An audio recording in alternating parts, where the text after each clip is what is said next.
Poucos de nós hoje, de fato, têm coragem de refletir qual é o verdadeiro problema do tempo que a gente existe. E eu digo que o tempo que a gente existe porque hoje a gente está vivendo uma mudança de época muito grande. Tem até alguns autores que dão nomes a essa mudança de época, que em diferentes momentos da nossa história a gente mudou de valores e de época, mas sempre tendo um porto seguro em que a gente estava estabelecido e aquilo que a gente gostaria de se transformar. Por exemplo, quando a gente se converte, nós saímos do mundo do pecado e temos a conversão. Mas enquanto sociedade, a gente não sabe no que as revoluções que a gente está passando vão dar. Começamos por uma revolução sexual, de liberação, de desconceitualização da própria sexualidade, que deu no que deu, nessa forma que a gente vive de modo irresponsável hoje. Estamos passando por uma mudança tecnológica nos últimos 30 anos, mas nos últimos 10 anos, quem nasceu nos 10 anos não imagina o que é um telefone com fio e tantas outras coisas que hoje a gente quase nem tem mais, uma máquina fotográfica que usa um filme, que às vezes isso é reproduzido, mas ela já tem até uma impressora dentro dela e tudo mais. E toda a revolução que a própria inteligência artificial, que é esse limiar que a gente está vivendo, vai se aproveitar, vamos dizer assim, de uma passividade que a gente está experimentando em algumas gerações, que nem estudam, nem trabalham, e que precisam ser substituídas por robôs daqui a um dia, isso é muito natural. Então nós estamos vivenciando, e anotem aí, quem quiser viver mais 5 anos, nós vamos ver uma revolução parcial dentro daquilo que a gente alcança, mas total na realidade de mundo, e a gente vai falar ainda mais sobre isso, ter oportunidade de dizer. Por que eu estou falando isso? Porque quando a gente se aprofunda na palavra de Deus, nós não deixamos de olhar a realidade. Nosso querido Padre Zezinho, ele fala uma coisa muito linda. Ele não é apenas um grande poeta, um grande cantor, um grande catequista. Ele diz que a Bíblia tem que ser lida com uma mão e deve ter na outra mão um jornal. Essa é a realidade, porque eu tenho que olhar para o mundo e saber o que está transformando. E hoje, com a independência da informação, será que essa informação é verdadeira? Será que ela me leva a alguma coisa? E a gente está vivendo essas crises, e vão, é claro, ser transformadas em outras muito brevemente. Mas aqui eu não quero ser o mensageiro da desesperança, muito pelo contrário. Mas para diagnosticar o que faz um cristão não ser um cristão, o que faz um cristão, em vez de viver na harmonia, buscar o seu alento próprio, em vez de viver em comunhão, buscar só as suas benesses, só os seus benefícios. E aqui o Senhor nos diz o seguinte: a identidade do cristão é fazer as coisas, fazer o bem, sem esperar nada em troca. Essa é a identidade. A identidade do cristão é consolar a sua vida em Cristo, mas ser aquele consolador mútuo. Um dia eu disse aqui, você chega pela manhã para pedir para o seu dia ou chega para dizer ao teu Deus, meu Deus, o que queres que eu faça hoje por ti e pelos teus filhos? Esse é o missionário. Esse é aquele que configurou a sua vida de tal forma a Cristo que ele imita Cristo. Porque quando a gente fala assim, amados, vamos querer ser santos, vamos imitar o Evangelho, parece-me que a gente cai numa porção de moralismos bem farisaicos, ou numa leitura lá do Antigo Testamento que fixa na nossa vida determinadas promessas e a gente olha mais para o Deus da promessa do que o Deus que se manifestou plenamente em Jesus Cristo, o reino que aconteceu entre nós. Qual era a missão de Jesus? Jesus não foi um filho, foi um filho. Então eu posso ser cristão plenamente sendo filho, não só filho do divino Pai eterno, comungando da mesma natureza, mas foi filho de Maria e de José, foi uma criança normal. Então é possível ser cristão vivendo a filiação com seus pais.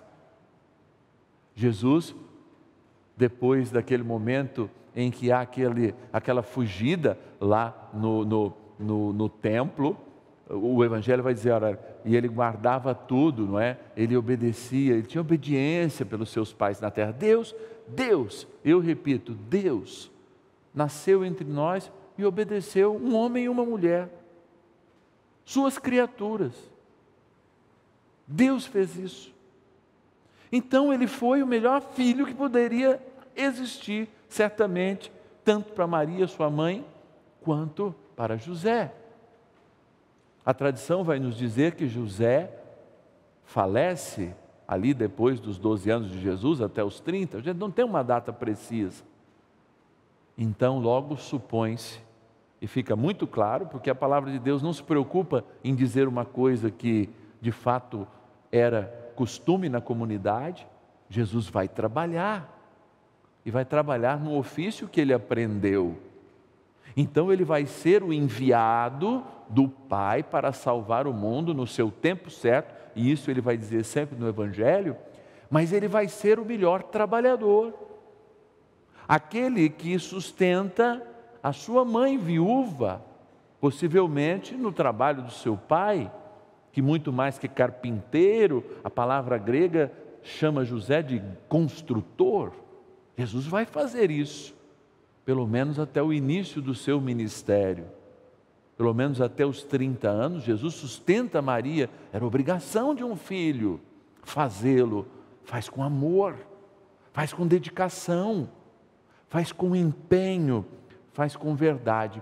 Jesus está sempre por inteiro onde está sempre por inteiro. E aqui de novo ele nos dá esse exemplo. É filho por inteiro. É trabalhador por inteiro. É homem por inteiro. E é o homem que salva, porque não experimentando o pecado, se faz pecado por cada um de nós, para salvar. Lá na cruz ele puxa, atrai todo o pecado que ainda nós iremos cometer, para dizer, amados, identifique-se comigo. Então veja, quando a gente se identifica com um personagem aqui da terra, um herói, por exemplo, eu vou lá me identificar com um jogador de futebol, eu assisto todas as jogadas dele, eu tenho jeito, eu tenho o corpo, eu tenho mais ou menos o peso, e eu começo a ensaiar as jogadas dele. Não é assim que a gente faz? Se eu gosto de um pregador, e quantas vezes na minha infância, aprendendo a palavra de Deus, eu me inspirava em grandes pregadores que eu ouvia durante horas, em coisas que eles falavam, a maneira que de fato eles entonavam a voz em certos momentos, porque eu tenho um modelo. E qual é o modelo da nossa identidade? É Cristo. Então a gente não precisa ir muito longe. A igreja está aí para nos explicar o que a palavra de Deus fala de Cristo, quais as suas indicações, através do nosso catecismo, das inúmeras orientações. Há uma carta agora que o Papa lançou sobre o Sagrado Coração de Jesus, mas que fala muito ao nosso tempo. É importante que a gente leia, é o magistério da igreja falando, mas só o meu desejo de ler a palavra de Deus, na palavra de Deus encontrar, especialmente no Novo Testamento e nos Evangelhos, o que Jesus fala desta boa nova que é Ele mesmo, e imitá-lo, eu já consigo ter as recompensas que de fato Ele promete, que é a maior delas. Não é um salário maior, nem uma casa boa, não, isso é fruto do nosso trabalho, mas é o céu, é a felicidade, é a plenitude de vida que a gente busca. Então me parece que quando nós vivemos hoje, diante de tudo aquilo que eu falei no início da nossa reflexão, a grande crise não é o pecado, porque o pecado já foi pago. A grande crise é a gente não se identificar como santos. E muitas vezes criar para nós esse sentimento de culpa, de passividade, de comodismo, que faz a gente viver uma igreja e dizer que é cristão sem o selo de fato, sem assumir de fato que ser cristão é imitar Jesus na igreja. Por isso que quando a gente fala, falta unidade, não falta unidade, falta identidade com Jesus, porque desde o nosso batismo nós somos um. Falta harmonia, não, falta identidade com o ministério de Jesus, porque o ministério de Jesus é harmônico, então a harmonia é a nossa identidade. É o nosso sobrenome. Falta missão. Não falta missão, falta identidade com a missão de Jesus. Ou seja, eu olho para Jesus, que é o rosto humano de Deus, como diz São João Paulo II, e não consigo me enxergar nesse rosto.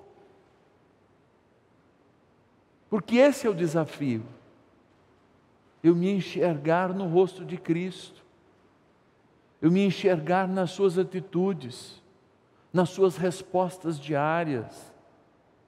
Repito, ele teve uma família, foi um filho cristão, foi um trabalhador cristão. No seu ministério foi, durante aqueles 3 anos, sinal de vida e de transformação para muitas pessoas. E ele construiu para nós este legado, uma identidade, que desde o batismo imprimiu no nosso coração o seu rosto. E a gente nem pode mais apagar essa identidade. E o que tem nesta identidade? Filho de peixe é leão? Filho de peixe é sapo? Filho de peixe é vaca? Não. Filho de peixe é peixinho. Filho de Deus não é deusinho, mas é eterno. E, portanto, imita quem nos abriu a porta da eternidade. Não é difícil ser cristão, nem entender a palavra de Deus quando a gente toma essa chave, que é um pouco que abre a nossa vergonha na cara, de olhar para o espelho e dizer assim, com quem que você parece? Você parece que aquele teu antepassado que não perdoava? Você parece que a tua vizinha amargurada? Você parece com o teu tio azedo? Ou você amanhece e adormece parecendo Cristo, que mesmo sofrendo, mesmo sendo traído, mesmo levando sobre a sua honra muitas injúrias, continua servindo, continua em comunhão, continua vivendo em harmonia, continua testemunhando a grandeza do Pai na pequenez de um ser humano. Eu creio que nos resta agora imitar a Cristo mais e mais e reconhecer que essa identidade que recebemos no nosso batismo é o rosto de Cristo que a gente deve ter para com os irmãos, para quando falamos de comunhão, e que o nosso problema não é só o pecado, porque pecado a gente vai pecar até o último momento das nossas vidas, mas nosso pecado é o nosso erro, e aí eu não digo pecado, é não se identificar com a comunhão, a harmonia, com o fazer ao outro sem esperar a resposta, este bem, esta caridade, o nome disso é caridade, que Cristo nos ensinou. Esse é o problema. E é por isso que a gente cai sempre no pecado.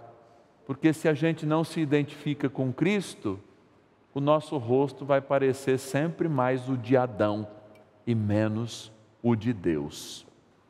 Louvado seja nosso Senhor Jesus Cristo. Para sempre seja louvado.